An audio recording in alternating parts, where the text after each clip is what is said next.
nostalgia trappers, let's do this. My name is David Parsons. I thank you for tuning into the show. I hope you enjoy what we've got for you today. We're talking about music today. I know that's a pretty broad category, but music has been important in my life throughout the entirety of my experience as a conscious human being. But I feel like in the last couple years of COVID and being inside and also thinking about the world, etc., the quote-unquote world, music has been really more important to me in the last 2 years. I've been playing my guitar a lot more. I've been collecting a lot of vinyl records. I even taught a course in a lifelong learning institute called Rhythm Nation, the history of American popular music, which sent me down the rabbit hole of research and thinking about how music, especially popular music, has evolved and how that plays a role in thinking about American history, at least for me, and I think a lot of other people too. So that's been, all of that honestly has been a kind of revolution in my life in thinking about music. And I've even thought about putting up and doing that course as a sort of nostalgia trap bonus feature. So if anybody out there, if you guys are interested in hearing me ramble about the history of music, there were a lot of connections I made that were very nostalgia trap type connections to, you know, all the sorts of things we've talked about on the show and the guests we've had over the years. I've learned a lot, and I think I can't help absorbing all the stuff that we've talked about on the show, and it comes out in there. So if you want to hear me rant about music, let me know. Maybe I'll do a little music course on Nostalgia Trap in the coming months. But I wanted to talk about music on the show a lot more, and you've probably noticed that. We talked with Justin Farrar a few weeks ago, and that led me to today's guest, Jason Woodbury. Jason is a writer, a music writer, someone and musician himself. I think of him as a music guy. You can find his stuff at this really cool audio journal website, Aquarium Drunkard. Check out Aquarium Drunkard. He has a show on Dub Lab, too. If you don't know Dub Lab, that's a really great place for all sorts of sonic adventure. So I hope you enjoyed this conversation. We talked about music nostalgia and sort of like the difference between listening to music on streaming services versus vinyl and all those other musical practices that we were raised with, without going into the nostalgia trap of saying, you know, one is better than the other, although, you know, everyone knows that vinyl is better than streaming. Come on! But really, I think when we talk about music nostalgia, me and Jason here, I think we try very hard to think about, like, what are the good things about nostalgia that we can draw out? What are the things that sort of are parts of our past and the ways we connected to music and art when we were young? Those connections were important, and how can we bring them into our sort of modern current life without falling into that nostalgia trap? And we also, of course, talk about Wilco, and I think that Jason will be returning to the program soon to do a deeper dive into Wilco. For those that don't know, I'm a big Wilco fan, and Jeff Tweedy is someone who I've been reading a lot over these last 2 years, and he's been a part, I think, of the sort of focus on music and its connection to all that other stuff that I've been involved in. So I hope you enjoy this conversation. Lots more Nostalgia Trap stuff on the way, including all our bonus material. If you haven't checked out our latest bonus episode with Aaron Thorpe of the Trillbilly Workers Party podcast, I thought that was a really intense conversation, and it's one that I'm still thinking about, especially as we're entering into this really intense new phase of global politics with the Russian invasion of Ukraine. Justin Rogers Cooper and I did a live stream just earlier this week. If you are a subscriber, you can listen to that. We unpacked a little bit of where we're at with what's happening in Ukraine and how it fits into the larger apocalyptic story we've been spinning on this show for a while now. So go check that out, patreon.com/nostalgiatrap, and enjoy this episode. This is a great example of, for me, the value of Nostalgia Trap and doing this podcast for so many years has been a lot of things, actually. Probably, learning a lot has been a big value point for me, as I explained earlier. But more than that, honestly, is meeting people like Jason, meeting people like Justin, meeting people like Yasmin, who have become so important in the way I move through the world. And doing these episodes is a way to help me understand things, and I hope it is for you too. So enjoy this conversation. Here is me and Jason Woodbury. All right. Well, Jason Woodbury, thank you so much for joining me. It's nice to see you. How are you? I'm doing great. Thanks so much for having me. I really appreciate it. Yeah, I came to knowledge of your existence and your work through Justin Farrar, who we had on a couple episodes ago. We Yeah. talked a lot about music, and I thought it would be fun to extend that conversation with you because it seems like there are a lot of intersections there in terms of the whole project, right? Yeah, Justin, it's one of those things where online life is what it is, right? So it's like I've never actually met Justin in person, and I've never had an actual direct conversation on the phone or anything, or on a Zoom, but we interact a lot on Twitter, and I love his takes and his thoughts and his various, the things he hips me to. People like him are why I'm on Twitter, So Yeah, same here. yeah, It's absolutely. it's really funny because I'm the same way with Justin. I met him through interactions around this podcast. He was posting episodes and saying nice things about the podcast, and it always had like interesting stuff to add. Of like, oh, if you're interested in this, you should check this out. And he seemed like such a wealth of knowledge. But it's funny because Yeah. when I had him on the show a couple weeks ago, when the Zoom came up, I had no idea like who was going to pop up. Like I had no, because his sort of like profile picture on Twitter is just like it's like a piece of art. It's not him. So Yeah. I was just like, who is this guy? It was surprising to find out who he was, but it was really fun to finally get to talk to him. Oh, that's awesome. That's awesome. Yeah, I really enjoyed that. I really enjoyed that episode, despite the fact that I don't hate the Doors the way some people do performatively, but they're not one of my favorites, but yeah, I don't have particularly strong feelings about the Doors, in terms of negative or positive, but I like some stuff.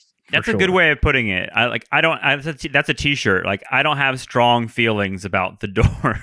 Yeah, exactly. I worked for a record store for a long time, called Zia Records, and we did a handful of events with John Densmore, the drummer of the Doors, who had written he's written a few books, and we did like some book signing things with him. And I found him to be an extremely charismatic and funny and interesting individual. So I guess I have lukewarm takes on the Doors in general, but like a fairly positive view of drummer John Densmore. People were in like line to get stuff signed, and it's such a weird thing because like just managing lines is a thing, and you're just waiting to talk to this person. Then you have a moment to have an interaction with this rock star, and you see it sometimes like the people aren't the artists themselves is just like, hey, thanks so much, sign your thing, get out of here. But he was like really engaged with every single person that he talked with, which is always great.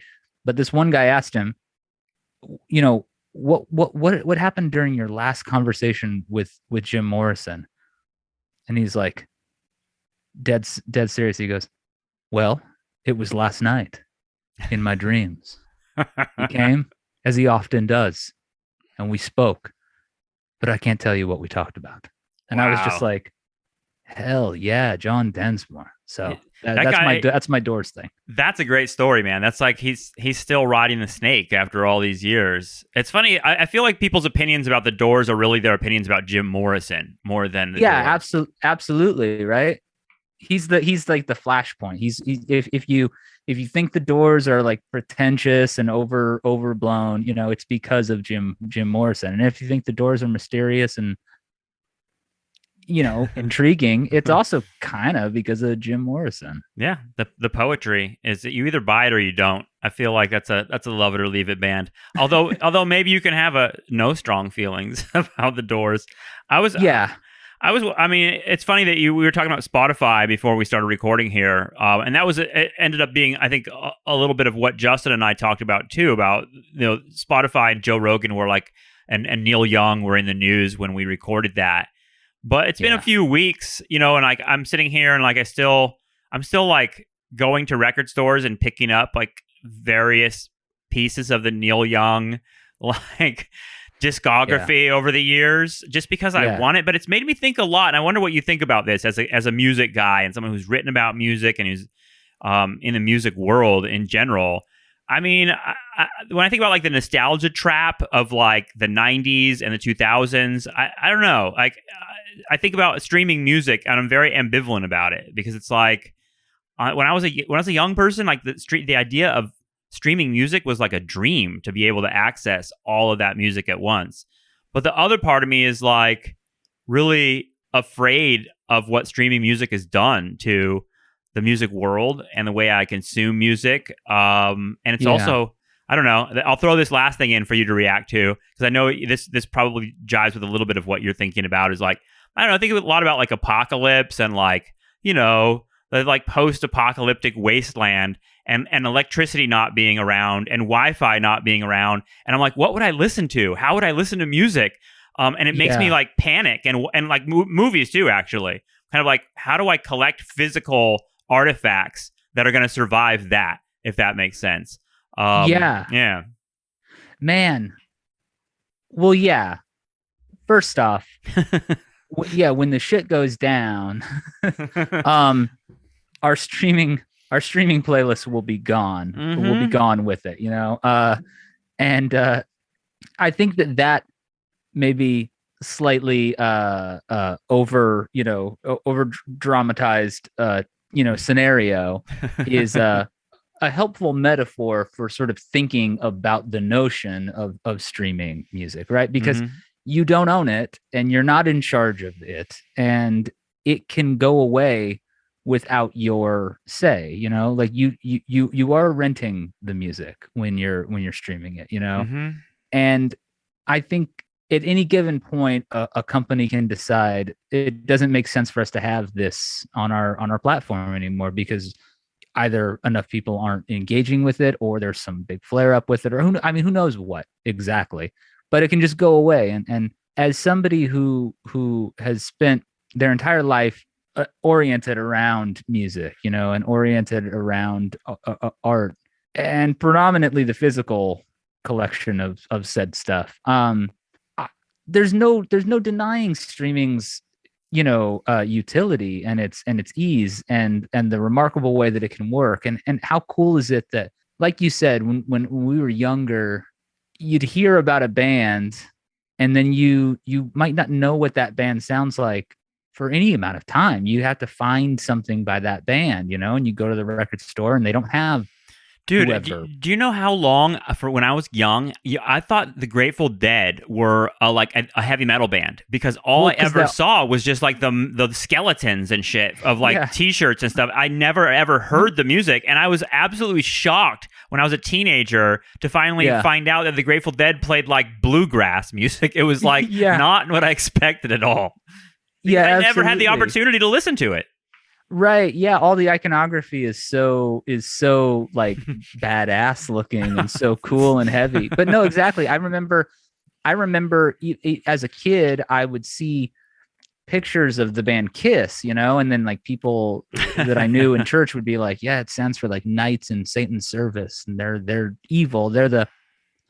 And then one day, you know, I'd see these pictures of these guys and they got like, you know, blood and the face paint and all this stuff. And then I heard Kiss one day where I was listening to the radio and they were playing, you know, Rock and Roll All Night. And they were like, that was Kiss, you know? And I was like, surely not the same Kiss, not the terrifying demons that I see on, you know, photos or whatever.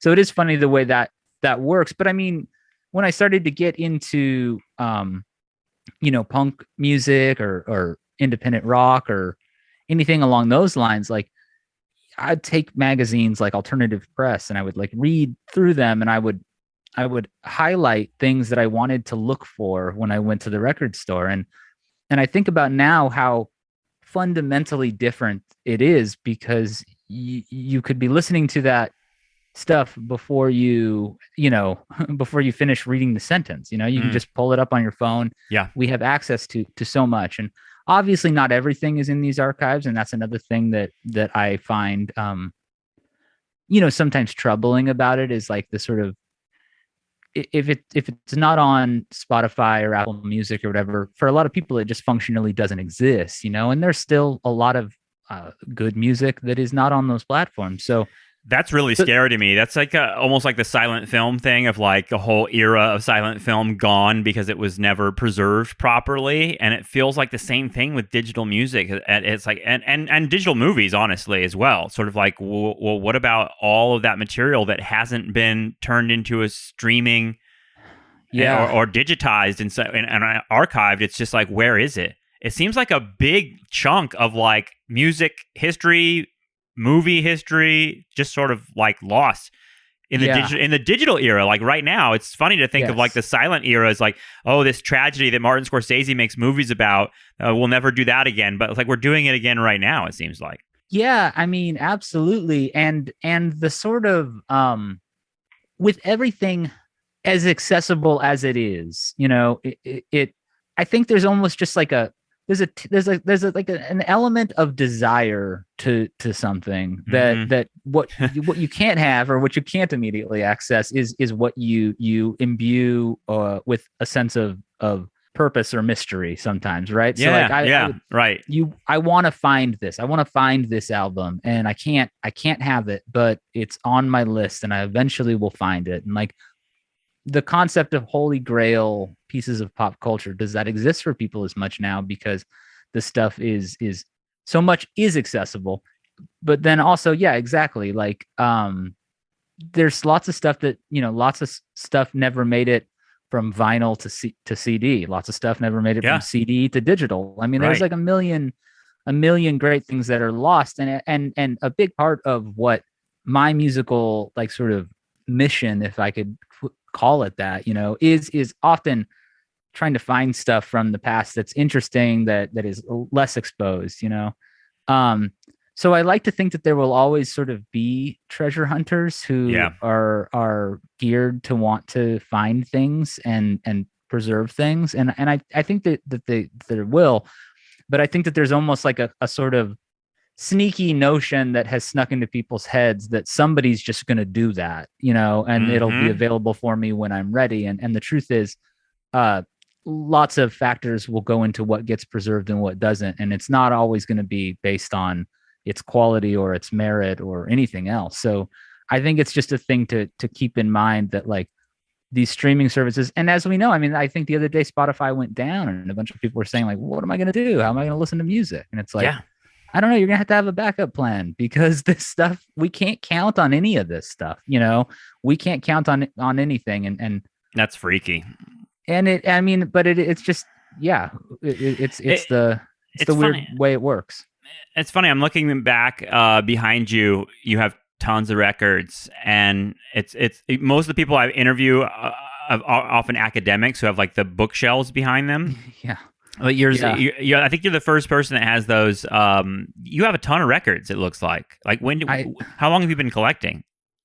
I guess I started collecting records when I was just the very end of high school, really. It's like 2003 for me. I started getting into records, and I started by like raiding my parents' collection, because my parents still had some records, and I remember I found a copy of Purple Rain in my dad's collection. And it was so out of place, because like dad mostly into sort of guitar rock type stuff. And so I remember like being like, whoa, this Purple Rain record is pretty cool. Dad, you were a Prince guy, And he was like, no, that was your mom's. And then I remember asking my mom, you were into Prince? And she's like, no, that was your dad's. So I was like, I don't know why nobody wants to talk to me about Purple Rain. This record rules. But I just played that yesterday.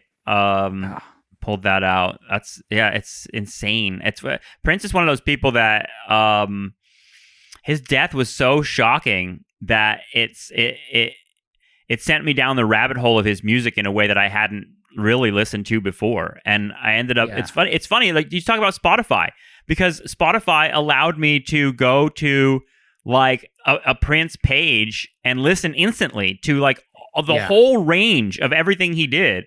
And like that was an opportunity to like, I basically just put it on shuffle and just press play for days and listen to Prince. Right. And it was overwhelming to like listen to the whole breadth of this guy's career. And I wouldn't have been able to do that in a previous era. So that part of streaming, I'm really appreciative for. Of course. Yeah. And that's again why like I absolutely utilize this technology, and I absolutely am thankful for it, and think it's provided a lot of interesting things, and the kind of access is remarkable. It doesn't sound as good though. Putting on that that Purple Rain record yesterday. Sound. I mean, it's. I know it's a cliche, and I know like record dudes just go on and on about it, but like there's something really like there's a spiritual element to music that seems like it's much more accessible on vinyl than it is on streaming platforms. I think so. I think that I'm usually clear to state to people that though I am like a fairly obsessive collector of records and CDs and tapes and crap and books and magazines and a bunch of you're not even seeing all of it. It's true. I am utterly horrified by how messy my office looks in the screen right now. But you know, despite all of that, I don't consider myself like an audiophile in the sort of sense of like, having gone down the rabbit hole of like beautiful Macintosh tube amplifiers and all this stuff to kind of like really make the vinyl come to life in that like mystical, beautiful way that a lot of people, get into. And I have so much respect for that. And anytime I hear a record on a system like that, I'm like, yeah, I get it. This beautiful, belt driven turntable setup with tube amps glowing and all that stuff. It's all great. But but I definitely think there's a more of a ritualistic element to listening to music on vinyl or CD or cassette or any format, really. Like anything that requires you to do it, to make it happen, to sit down, put the thing on, put the needle, let it go, have to get up and turn it over at some point, like this it's a more active process. And I'm drawn to the ritualistic elements of music, interacting with music with a ritualistic element involved. It absolutely provides like a sense of comfort and joy for me. And it makes it a little bit, that's the other thing, right? Like I really despise, despite the fact that I have to use the word at work, and despise the fact that I completely understand the necessity of a term like content. I really despise the notion of art, or even just things people make for the internet, as just content. Has an air of disposability to it that doesn't jive with the way I think about the creative process or the creative act. So, listening to records is definitely a thing where it's like there is an element of it that is more immersive, that is a little bit more demanding, but I think comes with rewards. And I love to. I'm a liner notes dude. Always have been obsessed with liner notes. And God, I can remember how important it was for me when I was the CD age was probably the age where I was buying the most music, and like new music especially. And God, it was so vital to me to like get, when I had new CDs, to get home and listen to them with my headphones on and literally read along with the lyrics in the liner notes and sort of like, I don't know, sort of like link up. And I'm glad you said that about content, like they sort of like how ephemeral that is, like that idea of like all this work going into this piece of quote unquote content that I'm just going to put online and it's going to be consumed and forgotten in 10 seconds. There's something really depressing about that when you think about what art really can be, which is like this connection between people. It seems like it severs that in some way, or it makes it cheaper. And I know that people connect with people online. I mean, it's not to say that this doesn't happen. But it makes me think about writing too, about music writing, because it's funny. I'd never really thought about it that way, that like music writing was vital to me because it described something that I hadn't listened to yet. And it made me decide whether I was going to listen to it. I mean, I don't know when Pitchfork started, like probably the late 90s, I think. I think it was somewhere in the late 90s.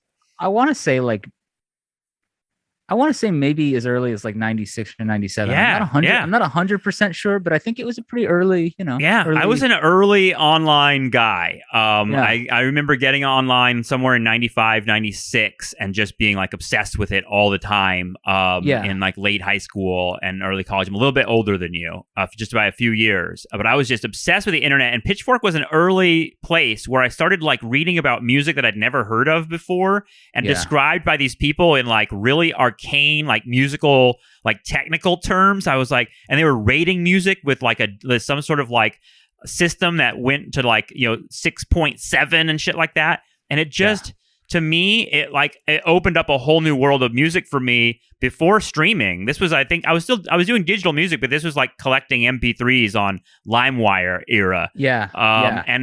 They were in other words, it was the writing that made you like sort of be aware that music existed, but also the descriptiveness of the writing was really important. And it seems like in the streaming age, that's not as I don't know, it's not as vital an art form as it was, and that kind of sucks too, because there was a golden age of music writing, I guess. I mean, yeah. I sometimes wonder like why I started writing about music, because I was like in high school. I joined the like the newspaper, the school newspaper, expressly so that I could write music reviews. And I was like, this is all I want to do. And I remember I started this class, and the teacher was like, yeah, there's only one problem. Like, there's nobody wants to do the school newspaper. We don't have anybody. You're the only person who's interested in creating the school newspaper. And I was like, oh, okay. And he's like, so if it was going to exist, you'd have to do all of it. And I'm like, great. And I was like, oh, okay. But that means like I could write about like record reviews. And he's like, dude, for all I care, the whole thing could be record reviews. And I was nice. like, okay, yeah, cool. So I just immediately that's what I was doing. And I think they just put it on like a website or something. I'm sure it's long gone, but like music writing for me, I grew up reading alt weeklies. I came up in alt weeklies, as a writer myself. And playing music and listening to music and writing about music, it was just, I absolutely was just enamored with all the facets, but music writing and liner notes and essays about musical philosophy and ideas, like that was, I figured out, I guess, pretty early on, or I had a sense somehow instinctually that like music was an environment and a culture in and of itself, by which I could explore all the things that are important to me, be it like political ideas, be it spiritual ideas, be it philosophical ideas, be it ethical ideas. Like there was a music for all of it. And music was a powerful conduit for directly communicating and experiencing those types of things. It turned that search for, I don't know, I guess meaning, or maybe a little bit identity, all sorts of stuff. Right. And so for me, like I started just writing about music because I wanted to better understand. I have always been the kind of writer who, for better or worse, and I'm sure lots of people would say for worse, writes to figure out what I think. You know what I mean? Like I don't always know before I start. And with music, despite the fact that I've been writing about music for however long I have, 15 years semi-professionally at the very least, and longer than that if you go back to my high school reviews of like Foo Fighters albums. But but despite the fact that I've been writing about music for a long time, there's still a fundamental kind of mystery to me about it. And I don't think I'll ever be able to crack the thing. And that's what I love. I love the mystery. I need the mystery. I desire that in my engagement with art. So yeah, but music writing, I mean, so many of my favorite writers, just like music is threaded throughout, reading Kurt Vonnegut in high school was just like, even if he's not talking directly about music, like it felt punk rock to me. It felt like a prog rock album or something, you know what I mean? And then like the various music writers over the years who mean so much to me, people like Amanda Petrovic is a perfect example. You know, one of those early Pitchfork writers who I would byline and just read anything she wrote and just study it. I would study it, and that's the way. That's so helpful for me. You know what I mean? Like various people like that, and early Pitchfork was, along with, you know, stuff in like Spin magazine. I was a Spin guy. I was an alternative press guy. Magnet was a big one for me. Of course, Pitchfork was important for me. There was a magazine out of Seattle called Band Doppler magazine that was like that was just super, super crucial for me. That was actually one of the first places that I wrote. I tracked them down and convinced them to let me write some stuff. But yeah, and other stuff too, of course. I mean, I'm forgetting like dozens and dozens of important things that meant a lot to me. But yeah, music writing for me was just as, I don't want to say it was as exciting as the music, but it kind of was. It was like this other thing, like the idea that appreciating something or criticizing it could be an art form in and of itself was a real thrilling idea.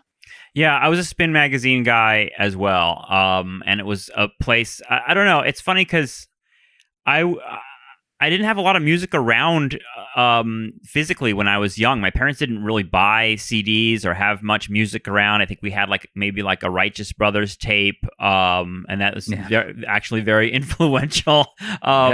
Just that one tape. You know what I mean? Like that. I think that's the difference between like being young now and being young then. Is like if your parents had one tape, that's what you listen to, and that's that. Yeah. Kids now that have phones can just access the whole world. That to me is a dramatic difference. But Spin. So MTV was really important to me as like a high schooler, like a Gen X high schooler. Like MTV was the whole world. It was counterculture. It was everything. And Spin magazine came a little bit later, and I think kind of plunged me into what you're talking about, which is a much more, I don't know, a deeper engagement with music. And like writing was so much more than what MTV presented, which was sort of like the flash of rock and roll. But yeah, I wondered if you could talk a little bit about MTV, because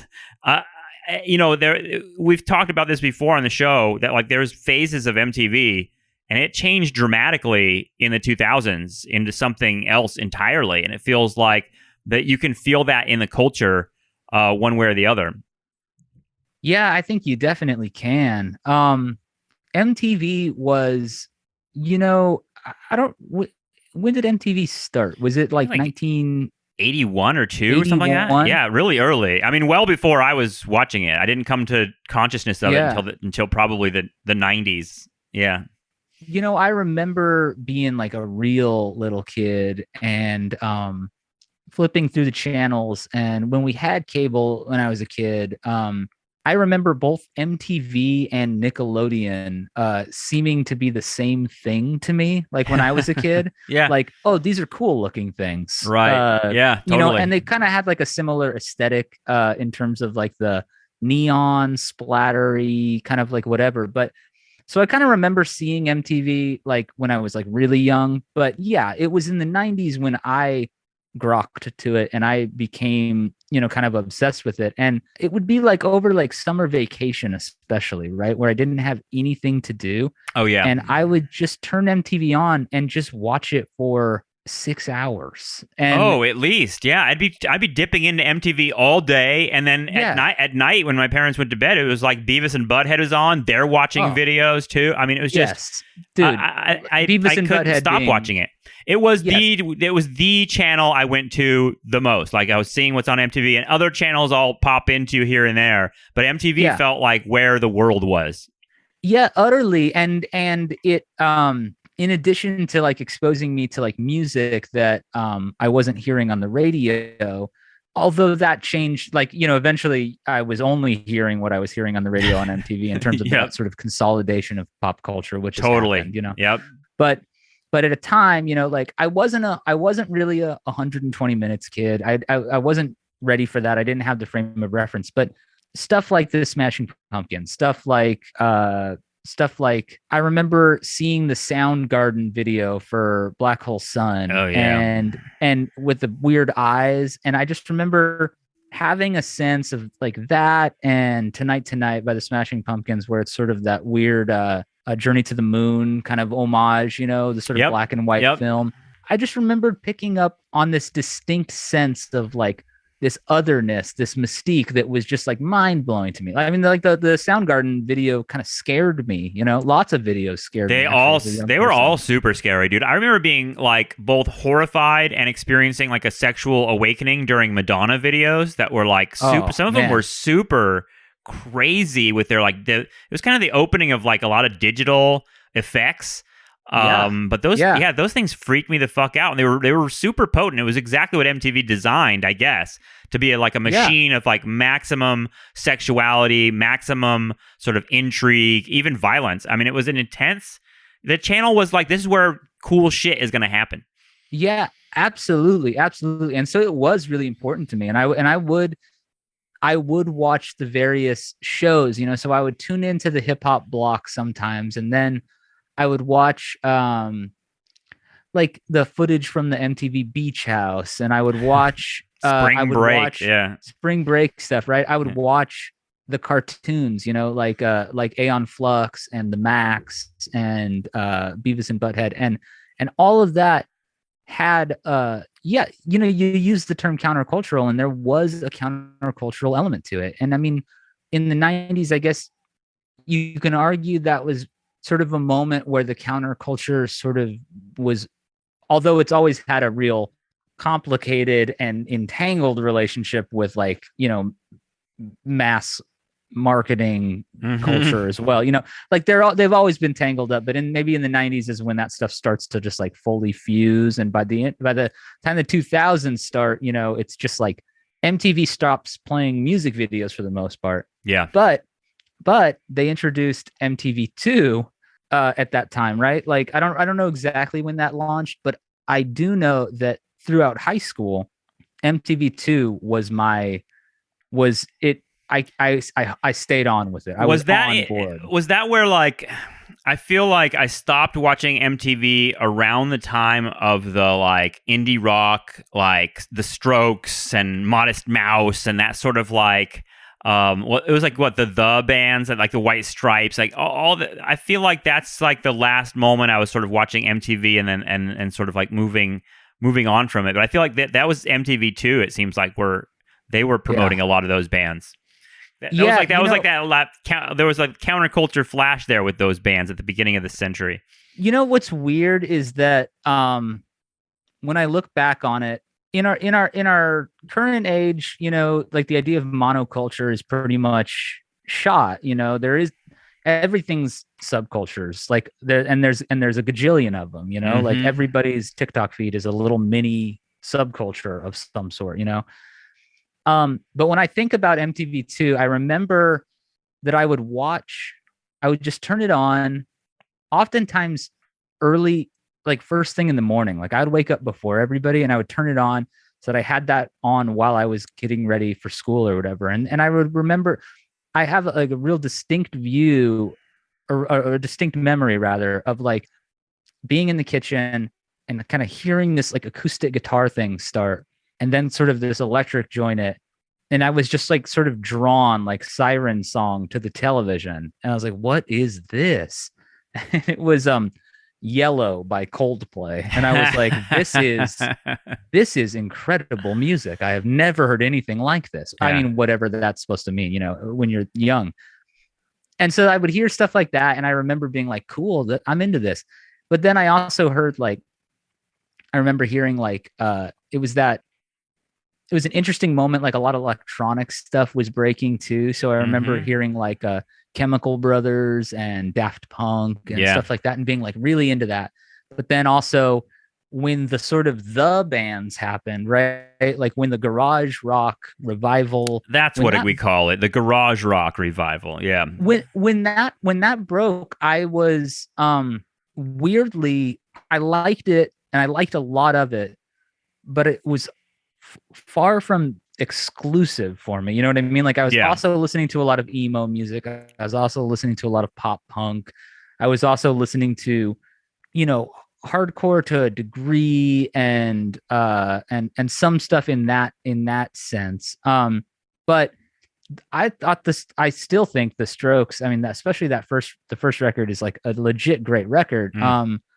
But the Strokes, the White Stripes, the Hives, I was on board with like all of that stuff. And what was good for me, at least, was that just the same way had always been about music, I would seek out interviews with those guys. And so when somebody would drop like, oh yeah, we really like Richard Hell, I'd be like, Richard Hell, figure out who that is. Yeah.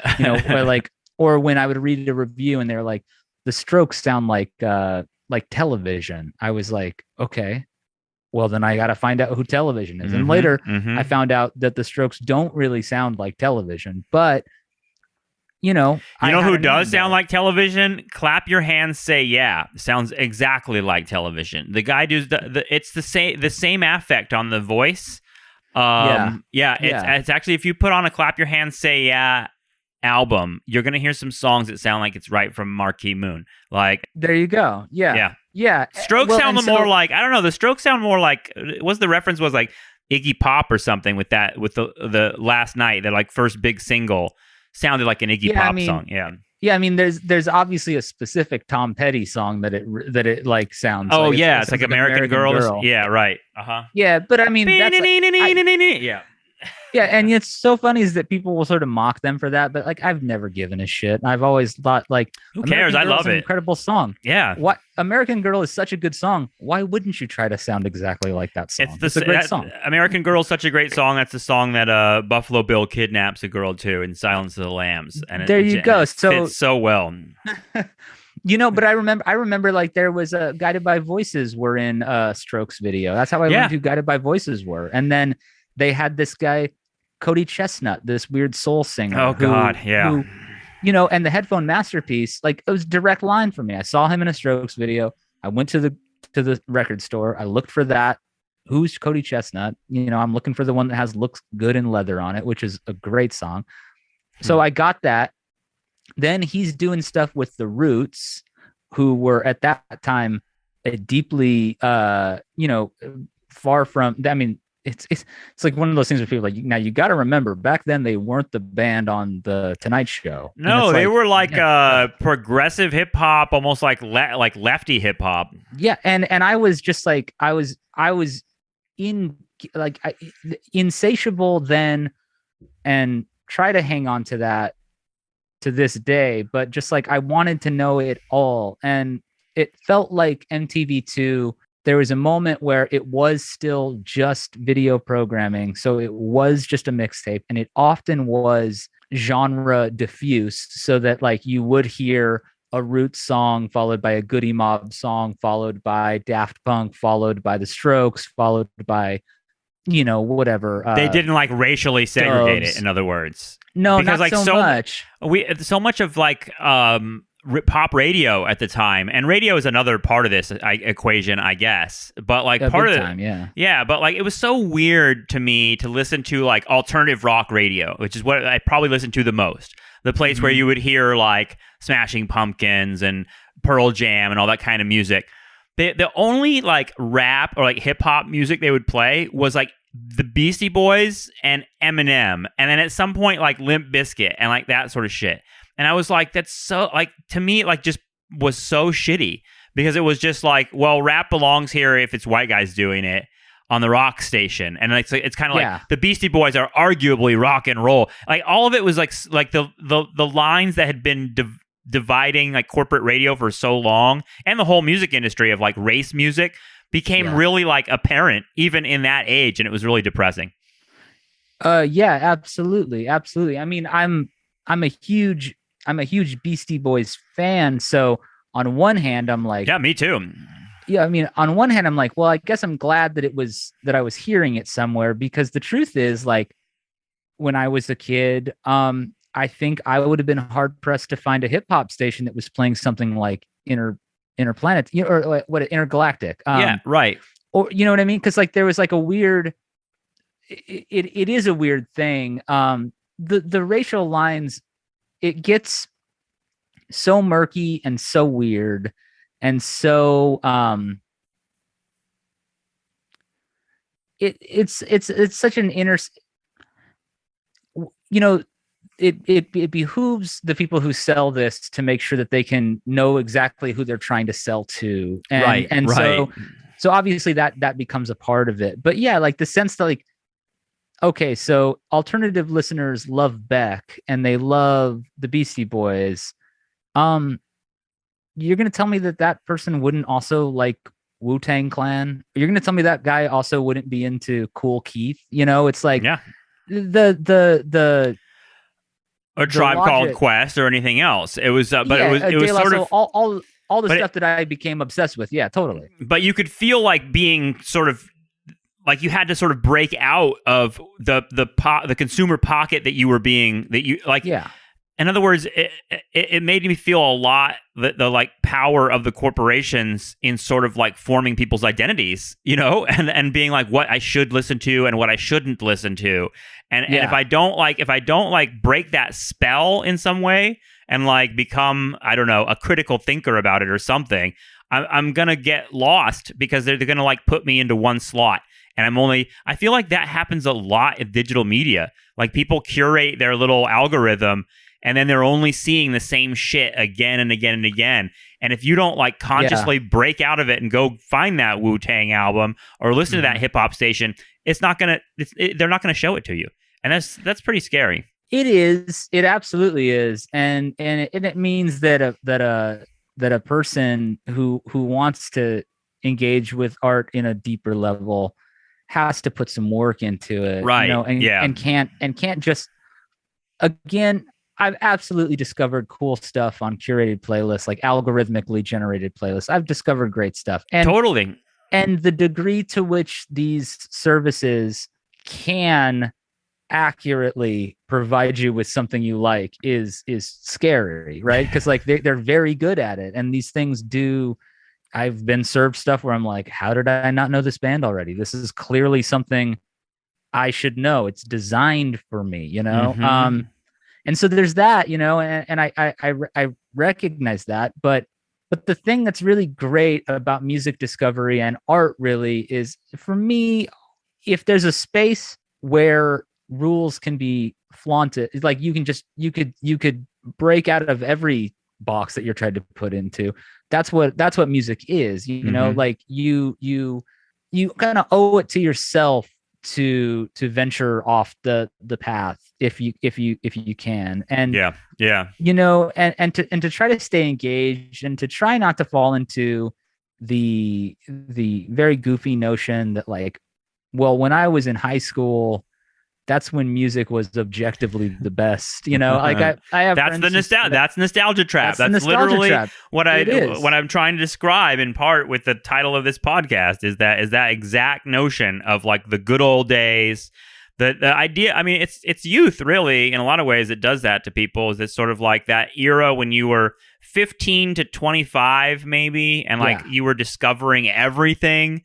The music, the movies, the culture. I mean, my parents are baby boomers, you know. They were in high school in the early 60s, and that's their nostalgia trap. That's what they talk about. They talk about 1963, you know, and what was on the radio and Motown music and all that sort of thing.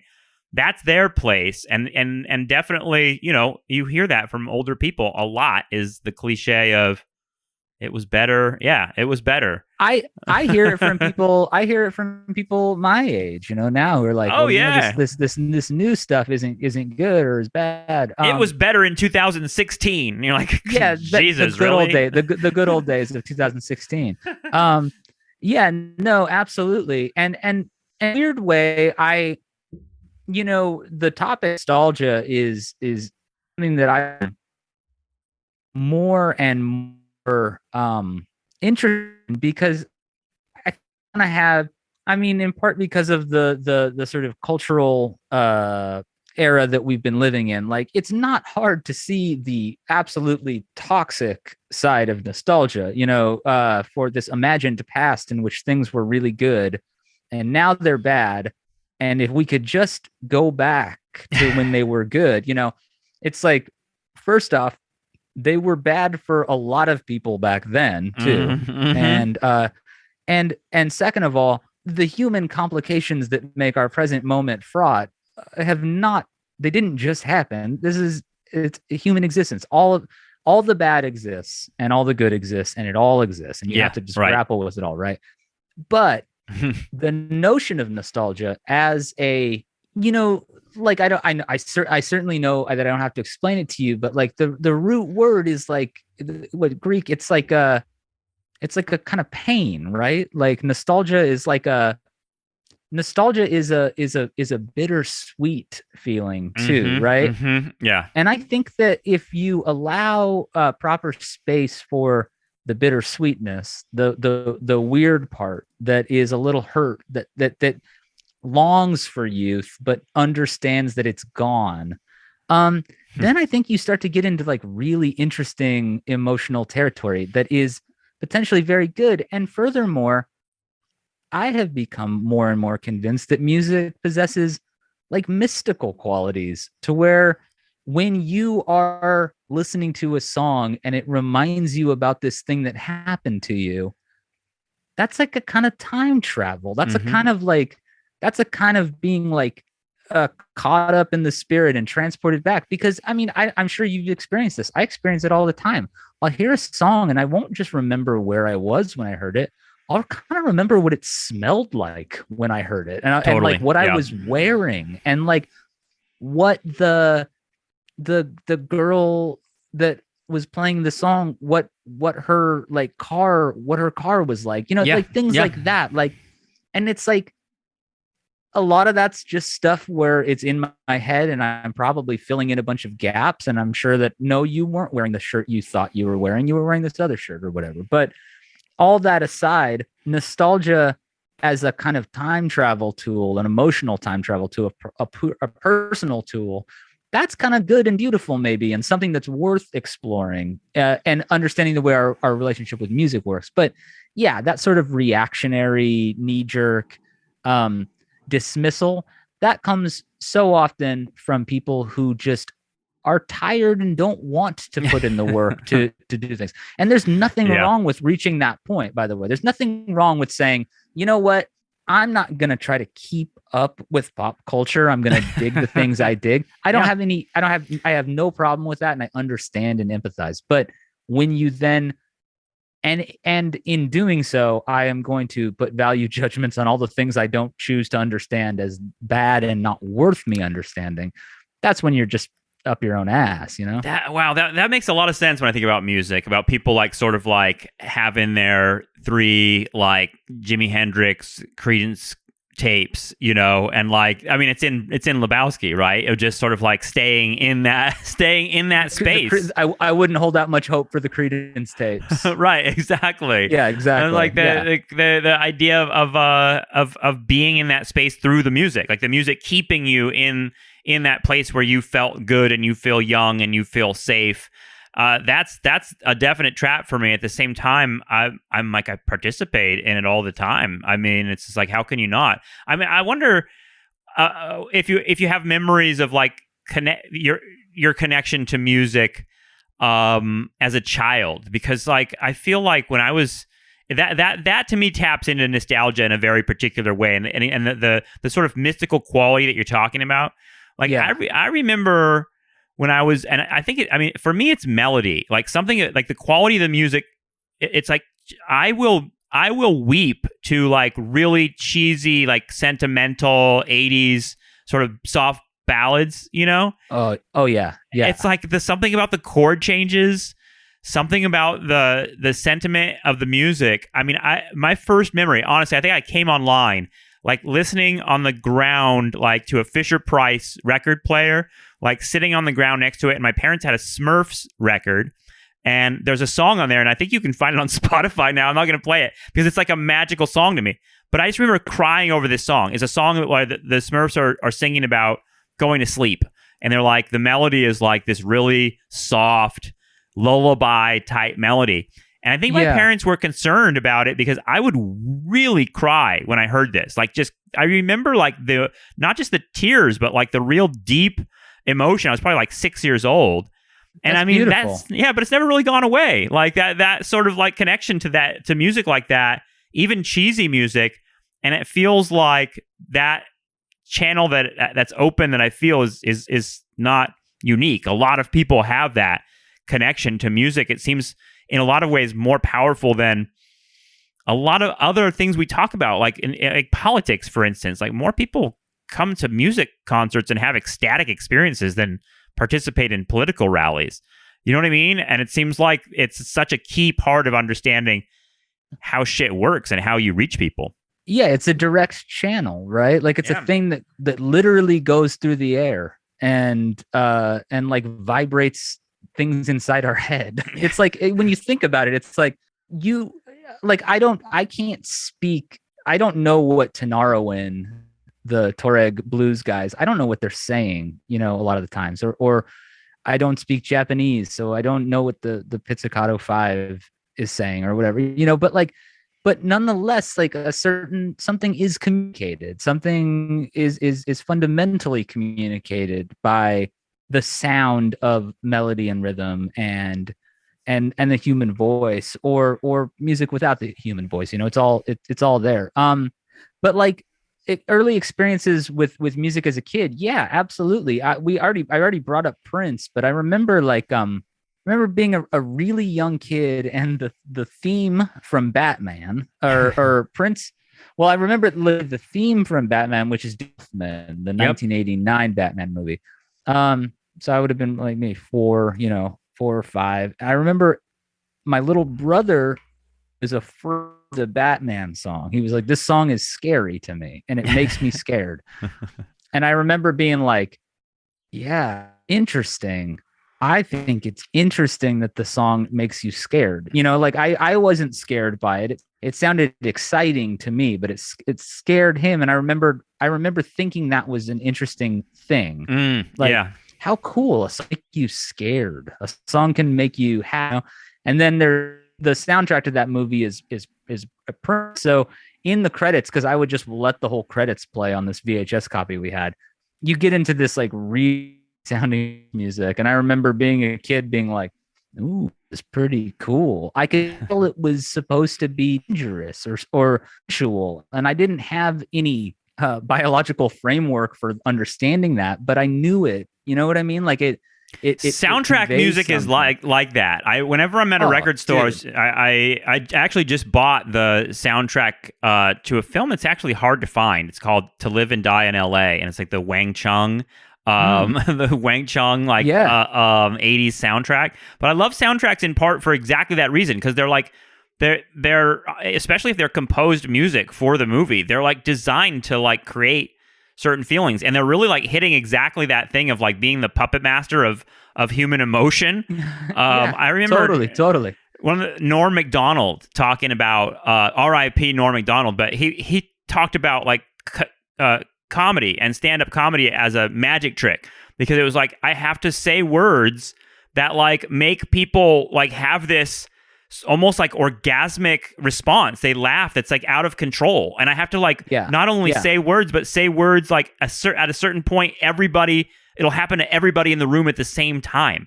And like being able to control that is something very, very powerful, and I feel like musicians are tapping into that at sometimes even deeper level, like subconscious level.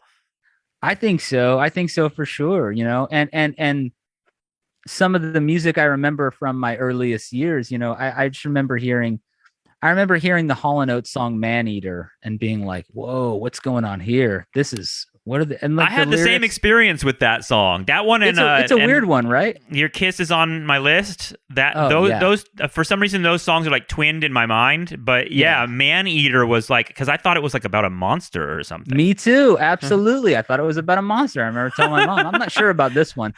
There was I remember hearing "The Thunder Rolls" by Garth Brooks and being like, "Whoa, this is an epic." I knew it was an epic somehow, and like it's like a Meatloaf and then just song. Like stuff that like like I mentioned some of like my parents' record collection, but like there was a lot of ELO in there, and so ELO was also a sound that like Jeff Lynne remains one of my favorite songwriters and one of my favorite producers, but like that got stuck in my head, as a young kid, and had real profound I felt like a real emotional attachment to that. But yeah, just like stuff on TV, like I liked the music I heard in, like I said, Nickelodeon shows. How about TV theme songs? Were you a TV theme song guy? I fucking love those. I love TV themes. Like some of my favorite stuff, like the show Taxi, Angela by Bob James. Mm-hmm. I heard that as a kid, and I thought it was the most mournful, melancholy thing ever. And I still, when I put Taxi on, first off, it's a great show, and second of all, so haunting, that music. It's haunting. Yeah. It's haunting, and this is like a comedy, like a workplace comedy, and it's like. There was something melancholy about that show, though. There's something. Oh yeah.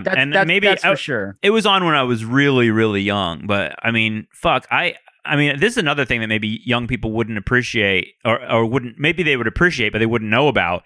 I used to hold, like, 'cause I had this big, like, Sony, like, yellow sports, like Sony sports, like, stereo, and you could record on it. It had a little microphone. So I would like press record and hold the whole radio up to the TV so that I could record the TV theme song. And I made like love that. Yeah, I made like mixtapes of like all my favorite theme songs, and I had like several tapes of them, like Phil, because I would record everything. And my favorites were like Perfect Strangers theme song, the Mr. Belvedere theme song. And I can remember like going into like my parents' car in the garage and closing the door in there because it was the only like quiet place in the house, and listening to like Mr. Belvedere like over and over and over again. Like something about TV theme songs, dude. They really pack the melodies in those things to like maximum power. They're kind of incredible. Yeah, I remember there was that show Get a Life, the Chris Elliott show, and and REM, right? REM theme song Stand, and I just remember being like, whoa, this is cool. I'm into this kind of stuff. It's like you don't have a sense of anything. That's one of my favorite things about being a kid. When I look back on some of the music that I listened to and that I liked, I find it's just really interesting and engaging sometimes to consider what our ears are drawn to when we have no frame of reference about what's cool, what's not cool, what we're allowed to have an emotional connection to versus not. And so like when I think back on some of the first music that I think maybe the first band that was like, this is my favorite band, that was just mine, that I didn't really come to through, family or you mentioned that you'd read some of my Pitchfork reviews, and one of them was of the Dave Matthews Band, who was a band that I absolutely was obsessed with. Yeah. From like 5th grade to high school, basically, I listened to so much Dave Matthews. I listened to live Dave Matthews. I listened to the studio albums. I tracked down stuff online, bootleg stuff. I was obsessed. And then I got into high school, and I wanted to play guitar, and Dave Matthews songs were really hard to play on guitar. I couldn't do it. So I started hanging out with some buddies, and they started showing me punk music, and I was like, oh, I love this kind of music because it's really easy and I can play it, and I remember almost like a flip switching and realizing like, oh no, I can't be a guy who likes Dave Matthews Band but also likes the Ramones or whatever. So the Dave Matthews stuff got like ejected, but then in later life, I came back and I would like listen to some of that stuff, and the undeniable cheesiness and kind of cringiness of some of the stuff, you can't get around that. But I have like an enormous oversized capacity for like earnestness, that I am willing to forgive so much in so much art. So I went back and I was like, it turns out there's some really interesting things happening. And I was in 8th grade listening to a Dave Matthews thing, but that meant that I was also listening to the Kronos Quartet, on one of those albums. He's like working with these things, and it's like, oh, you're kind of getting exposed to like all these different streams of American popular music. And it probably pushed me into certain jazz areas and pushed me into other areas. So it's like, you look back and you're like, oh, removing the critical judgment from it, you're sometimes surprised by what you're drawn to as a kid. before you have a sense of your identity that's formed and like what you are allowed to listen to versus not. You know? Yeah. That's a good way of putting it. It's like that. You're sort of sidelined, I think, often at a very particular moment in your life where you're sort of concerned with all of a sudden, what does it mean that I like this music? You know, am I a Dave Matthews Band guy now? Do I have to be like the Hacky Sack guy? And there was a big cultural backlash of Dave Matthews Band as well. I mean, I went to school. I went to college in Southern California in the late 90s. Dave Matthews was just huge. I mean, it was just like that was the music. And I mean, Jack Johnson was going to school. Like this is in Santa Barbara. He was like at our school, and he was like the guy that was like playing open mics and stuff, you know. And it was all just like barefoot dudes with acoustic guitars, and it was very easy. Shells. Yes, and it was very easy to start hating. Hating it. But then later on, I'm exactly like you. Later on, I'm like, well, you know, that we hated it at part and discarded it in part because it was just convenient for us to kind of move on from it, and it was kind of like overstated, you know, how much we hated it. Like you kind of had to like overperform your sort of hatred for the certain. I mean, the Doors go in this category as well. I feel like it's sort of we do that. I mean, there's a lot of things like I don't like Nickelback. I don't think Nickelback is cool. But it's weird to be like, fuck Nickelback. That's fucking evil. And you're like, okay, it's weird for that to be the thing. Like that's the thing. Do you remember? I was just talking about this with a friend. Do you remember how much like you were supposed to hate like NSYNC and the Backstreet Boys? I mean, it was like, and I mean, even Eminem was like rapping about these guys and using like the F word and like get caught, like basically like all these homophobic slurs at them. And it was just like, the idea was, well, they're ruining music with corporate pop. And it was like, but isn't Eminem corporate pop too? Like, why? Yeah, as if it's not all on the exact same label, you know, or as if, you know, the Sex Pistols were not just a boy band in the same contrived and way. You know what? Listen to it now. NSYNC and the Backstreet Boys, those are some good songs, man. Like those songs are not shit. They were produced as like with maximum sugar to them, and they worked because of what they were. That's a good point, you know, and it is like one of those things where it's like, as somebody who is interested in like underground music and underground culture and countercultural ideas and all that stuff, I do recognize like the sort of need for a kind of oppositional stance, you know, against like, that's not what I do. I don't do that. I do this, you know? And so I can sort of like, I kind of like reconcile a certain kind of like dismissal of the corporate pop thing. Like, totally. I'm not going to do that, you know? But what's funny, of course, is the way it's so inconsistent and so and it falls along no true ideological lines, because it's like, no, I'm sorry, like all those punk records, the first, you know, Ramones, Sex Pistols, Clash, all on major labels, you know, most and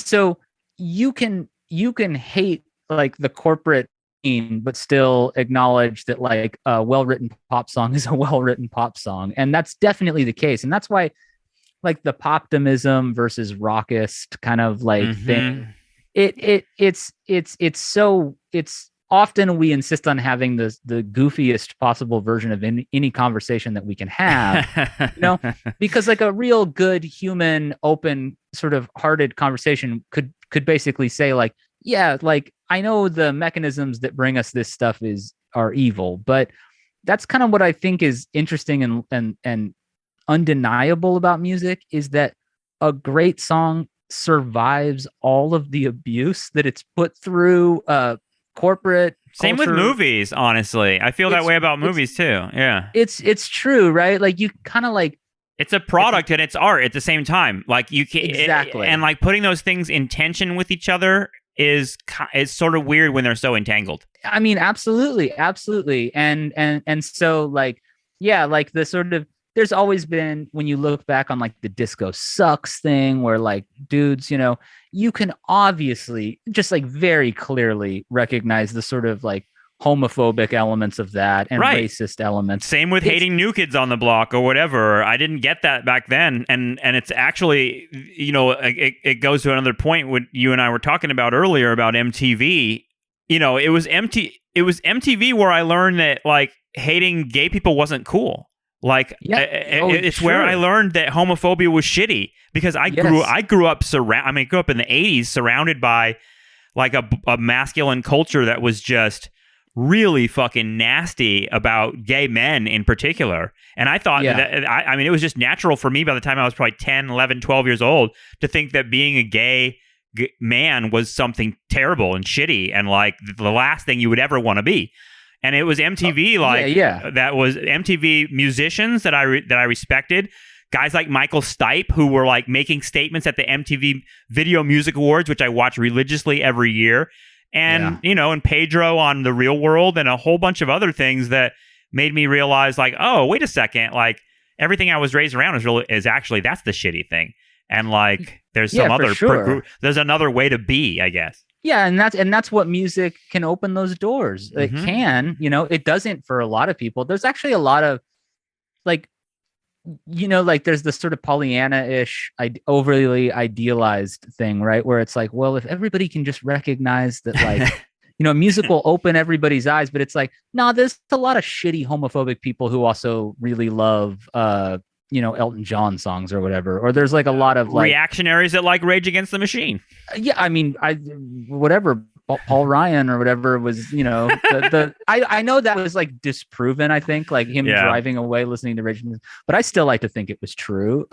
It was System of a Down, actually. Was it? No, I don't know. Okay, it probably was something like that, but exactly like that, right? Like you could be you can be a complete,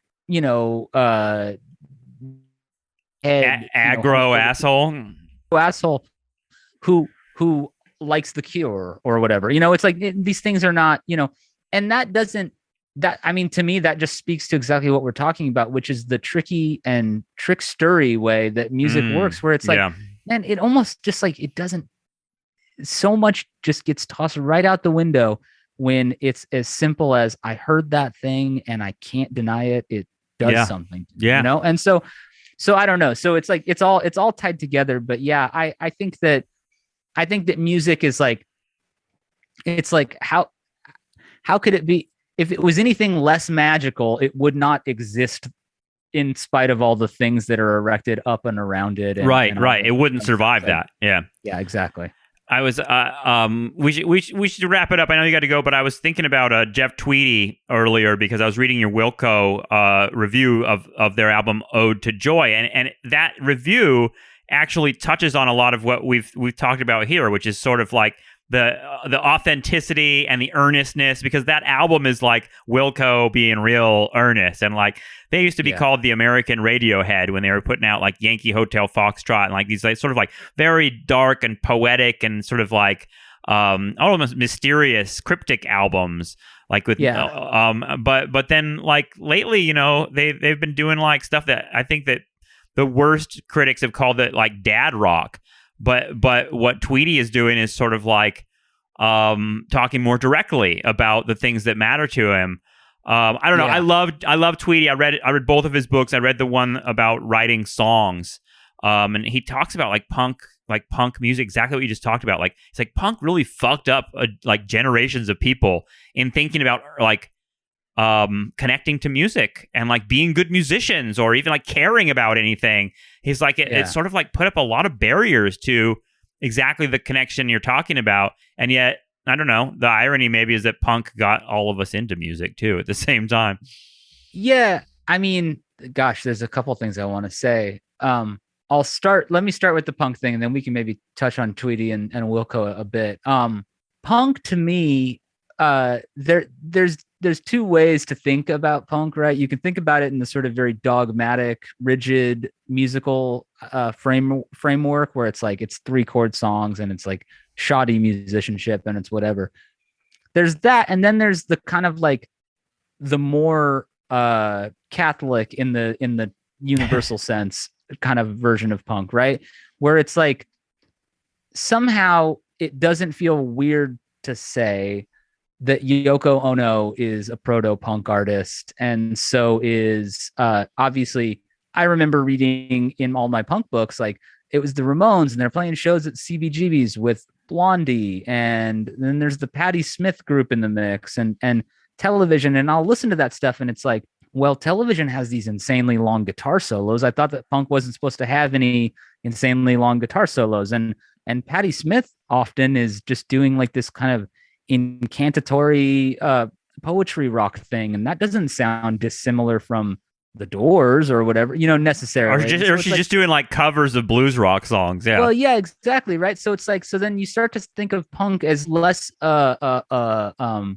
less a style or a genre and more like a mode of being, which is why post-punk and art punk, and then the sort of grand fracturing of the rock and roll idea in the alternative age, right, is like punk meets that. So in one sense, like punk music is kind of perfect music for reactionaries, as we've seen. A lot of these older punk dudes at this point are just like total like red pill bro dogs about stuff, and so you can see it that way.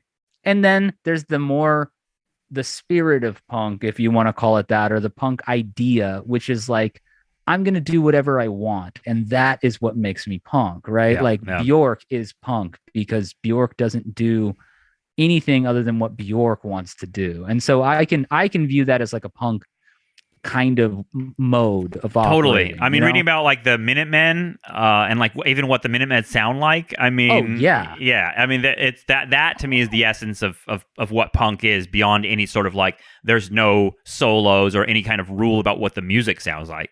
No, exactly, right. And those guys were like covering like Blue Oyster Cult and were like obsessed with like Creedence, So it's like there's like again, and for that matter, the punk bands, many of them that I'm most drawn to still, the Meat Puppets, sound like the Grateful Dead, pretty often, You'd see the photo of Greg Ginn from Black Flag wearing his Grateful Dead shirt, and so you're it's like a position. That's why it links up with reactionaries in some ways, because it feels like punk is like a position against authority, a position against the status quo, a sort of feeling of like, I'm going to do it myself and create my own scene, and I don't need a bigger scene to be a part of.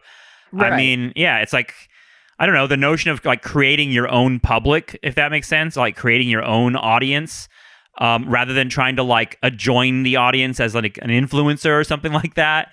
I don't know. And I wonder if there's room for that in sort of the digital world. I'm sure there is. I'm sure there's a ton of stuff I just don't know about.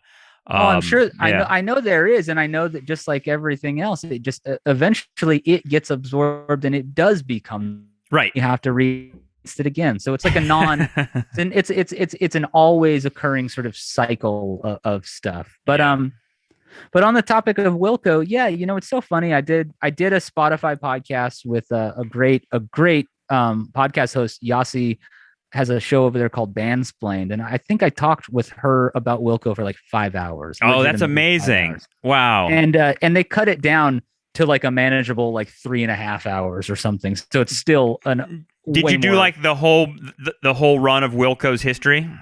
I did do. We went album by album, basically through the whole discography, and it was so much fun. And we did that last year, and I also have read both of Tweedy's books. I've given the How to Write One Song book to a few people. I found so it to good. Be I think it's a beautiful piece of just it's a beautiful look at just creativity without it's a book about giving yourself the gift of recognizing yourself as a creative being. Mm-hmm. Yeah.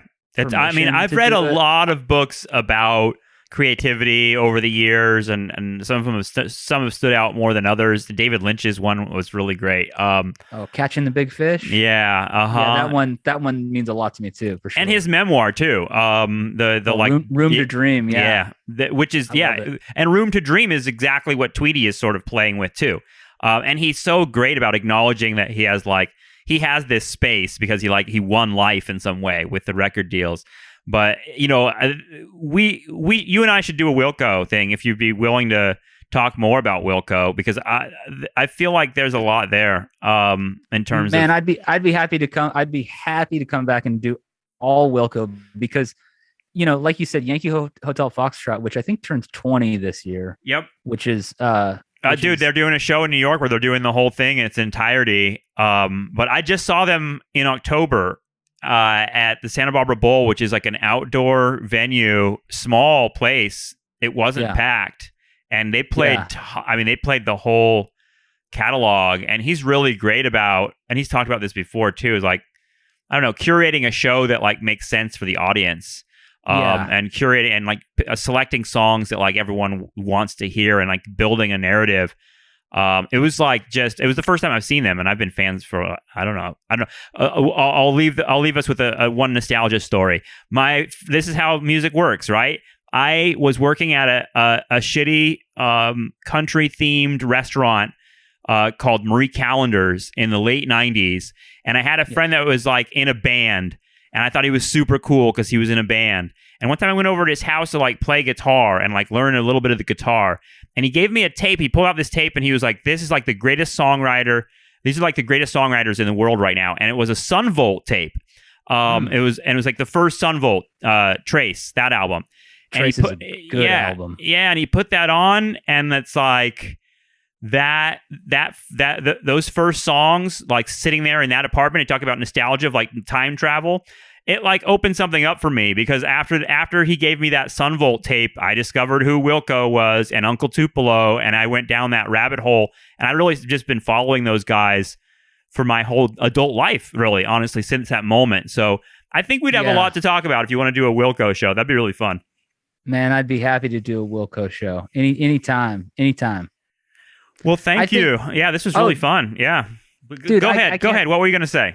Oh, I want to say one thing about Tweedy to close on my part. I find him an incredibly compelling character, and also Lynch, actually. He talks about how you can create in spite of suffering, but we have culturally, especially those in like the doomed rock and roll underground or whatever, with these notions of punk authenticity or rock and roll authenticity or artistic authenticity, have often convinced ourselves that you have to suffer in order to create, or you should be suffering while creating.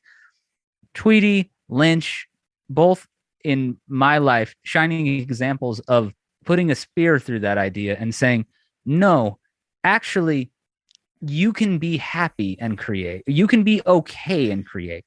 And your art can draw on that pain, and it can draw on that suffering, and it can draw on all the normal things that make us human, right? But you don't have to be miserable in order to create. And in fact, creating can give you a sense of joy and openness that is just really, really crucial, and maybe gives you enough strength to go out and deal with all the problems that will always exist. You know what I mean? So it's like, I feel like Tweedy, a dude who had his real sort of just like clearly struggled in public for a while with like the rock and roll idea of what it means to be a rock and roll guy. And I just find it so affirming and moving and hopeful the way he has matured in life and eased into himself and a creative practice that is very seemingly rewarding to him, and certainly rewarding to me as a listener. You know what I mean? Yeah, and I'm glad you mentioned that idea of practice, because it feels like both Lynch and Tweedy are very much about a sort of ritual, a practice. The creativity is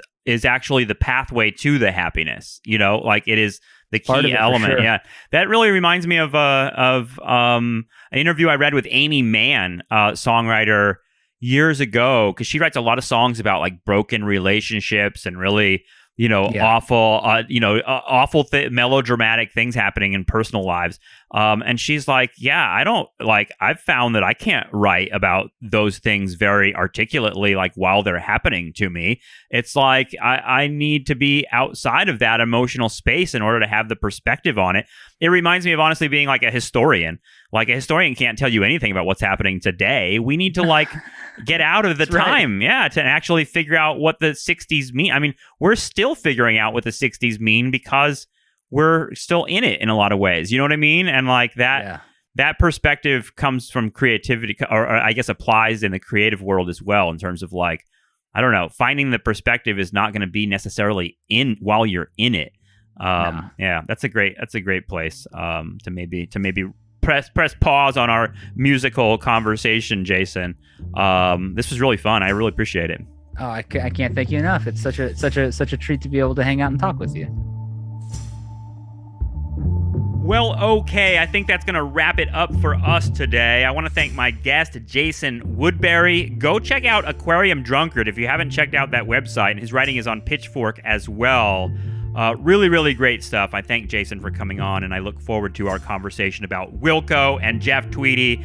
I don't care what anyone thinks. I have to have a conversation about Wilco and Jeff Tweedy on the program. It's been something that's been, especially reading his 2 books in the last couple of years, has made a big impression on me and made me think a lot about the intersection of music and all the things we talk about on this show.